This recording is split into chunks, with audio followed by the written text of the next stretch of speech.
اور اس کا آغاز کیا تھا دلیپ کمار صاحب نے اپنی تقریر سے، جس میں انہوں نے لتا جی کے بارے میں کچھ لفظ کہے تھے، ان کو انٹروڈیوس کیا تھا۔ اس چھوٹی سی تقریر میں اتنی اچھی اور اتنی گاڑھی اردو سنائی دیتی ہے کہ ہم نے سوچا کہ اس تقریر کو آج کے پروگرام میں شامل کیا جائے۔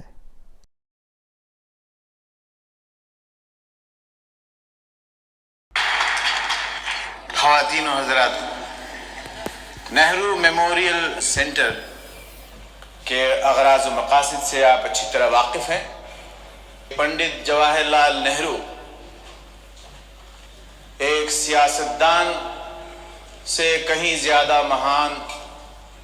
اور کہیں زیادہ عظیم تر انسان تھے۔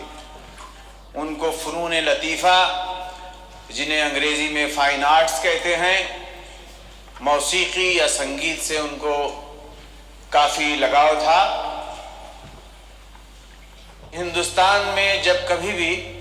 کوئی انسانی مسئلہ یا مرحلہ درپیش آیا، یا جب کبھی بھی کوئی آسمانی آفت یا مصیبت نے ہم لوگوں کو آ گھیرا، جب کبھی بھی ضرورت پیش آئی، ہندوستانی فلم انڈسٹری کے مختلف گروہ ملک کے مختلف حصوں میں انہوں نے نہایت باوقار اور کامیاب اسی طرح کے میوزیکل کانسرٹس پیش کیے۔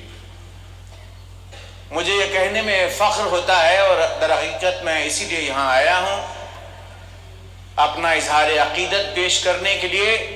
کہ ہماری اس کامیابی کی روح رواں رہی ہیں لتا منگیشکر۔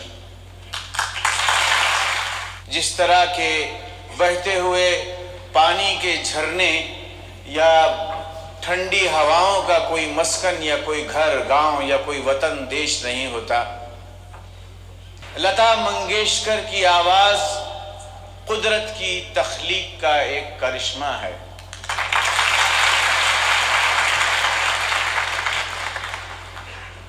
میں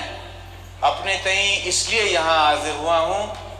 کہ حالانکہ یہ میری چھوٹی سی بہن ہے، بڑی مختصر سی، لتا منگیشکر، لیکن میں اس کا احسان مند ہوں۔ میں اپنا اظہار عقیدت اور اس احسان کا ایک معمولی عوض دینے کے لیے یہاں آیا،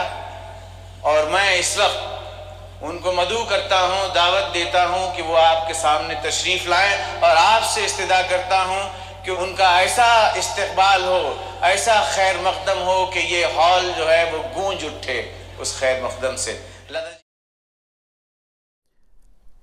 ایک مشاعرہ ہوا تھا کراچی میں، کراچی اسٹوڈنٹس ایسوسی ایشن کی طرف سے، جس میں دلیپ صاحب کو ایز چیف گیسٹ بلایا گیا تھا۔ وہاں کی ان کی جو تقریر ہے، اس میں انہوں نے اردو کے بارے میں بہت کچھ کہا ہے، اردو زبان کے بارے میں بہت کچھ کہا ہے۔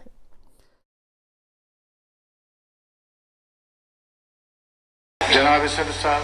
معزز شعراء کرام، میرے عزیز اور محترم بھائی کنور مہندر سنگھ بیدی، آج کی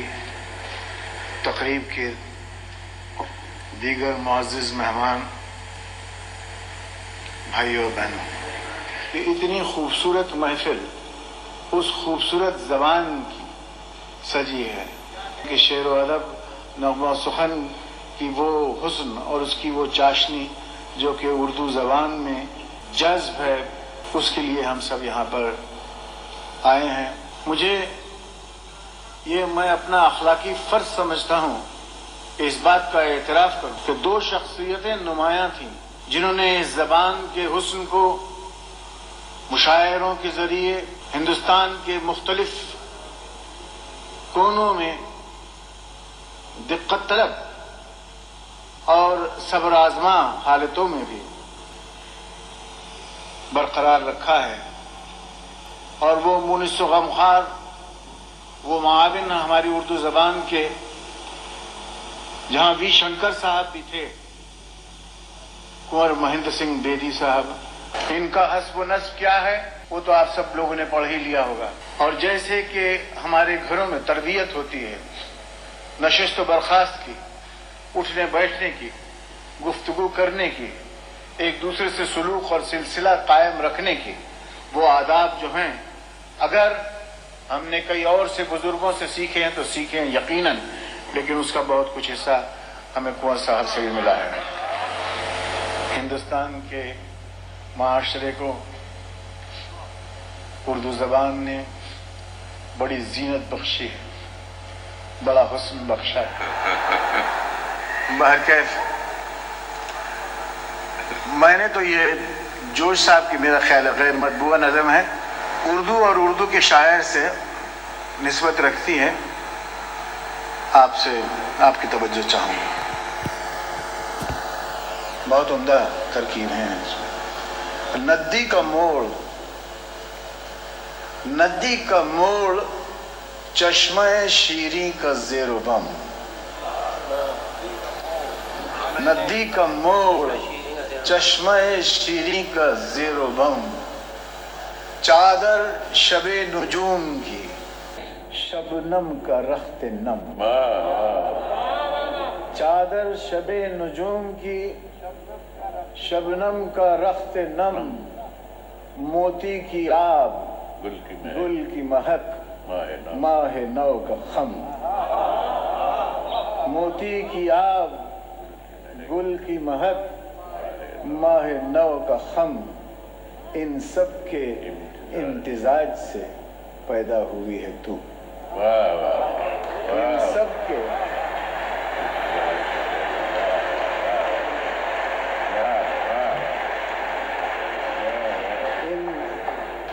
ان سب کے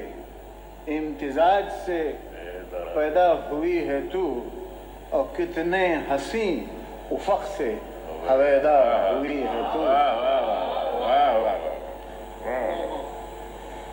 لہجہ ملی ہے، لہجہ ملی ہے کہ نمک خوار ہوں تیرا، لہجہ ملی ہے کہ نمک خوار ہوں تیرا، اور صحت زبان میں ہے کہ بیمار ہوں تیرا، لہجہ ملی ہے کہ نمک خوار ہوں تیرا، صحت زبان میں ہے کہ بیمار ہوں تیرا، آزاد شعر ہوں، آزاد شعر ہوں کہ گرفتار ہوں تیرا، ہوشیار اس لیے ہوں تیرے کرم سے، تیرے کرم سے شعر و سخن کا امام، تیرے کرم سے شعر و سخن کا امام ہوں، اور شاہوں پہ خندہ زن ہوں کہ تیرا غلام۔